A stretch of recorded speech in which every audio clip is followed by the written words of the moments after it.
Tyger, tiger burning bright in the forests of the night, what immortal hand or eye could frame thy fearful symmetry? In what distant deeps or skies burnt the fire of thine eyes? What wings dare he aspire? What the hand dare seize the fire? In what shoulder and what art could twist the sinews of thy heart? And when thy heart began to beat, what dread hand and what dread feet? What the hammer, what the chain, and what furnace was thy brain? What the anvil, what dread grasp dare its deadly terrors clasp? When the stars threw down their spears and watered heaven with their tears, did he smile his work to see? Did he who made the lamb make thee? Tyger, tiger burning bright in the forests of the night, what immortal hand or eye dare frame thy fearful symmetry?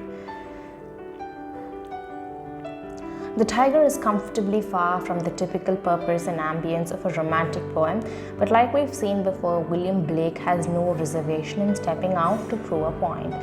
The poem paints a fierce portrait of a wild animal, but at a deeper level, held against his sister poem, The Lamb, it is also a description of the conflict in humanity between angelic innocence and primal ferocity.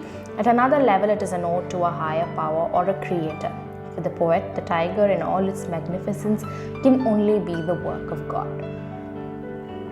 The poem is written in 6 quatrains of rhyming couplets with a steady, pulsing rhythm. If you're feeling particularly poetic, you could even go so far as to compare it to the stealth of the predator. The meter is catalectic or incomplete, but is broadly trochaic tetrameter. A trochee is the exact reversal of an iamb. It's a stressed syllable followed by an unstressed syllable, so each line would consist of 4 trochees. The tiger's flashy orange coat or its energy is burning bright in the dark forests. He wonders what immortal created something with such symmetry. Symmetry here is used in the classical sense to describe the beauty of something divine. He wonders how the spark in those eyes came about and what kind of a being, clue immortal, would dare to fiddle with fire so fierce. What kind of craftsman would it take to sculpt the tiger's heart? What hammer or anvil would one need to bring the tiger's brain to life? The penultimate stanza has biblical allusions, and it is where he draws a contrast between the tiger and the lamb. And that contrast makes him question how the very same power could create the very embodiments of ferocity and innocence. The Tyger is one of Blake's most widely read poems. In fact, I can recollect it being a part of my middle school curriculum, which should tell you something about the ease of navigating it, but the undertones and themes are far harder to discern.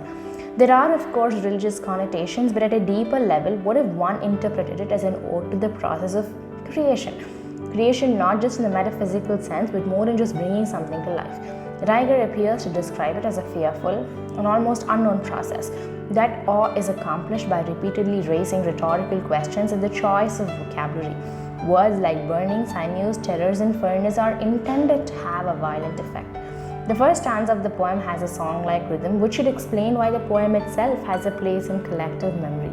We don't always stop to be amazed by the things that scare us, and perhaps this poem can teach us otherwise.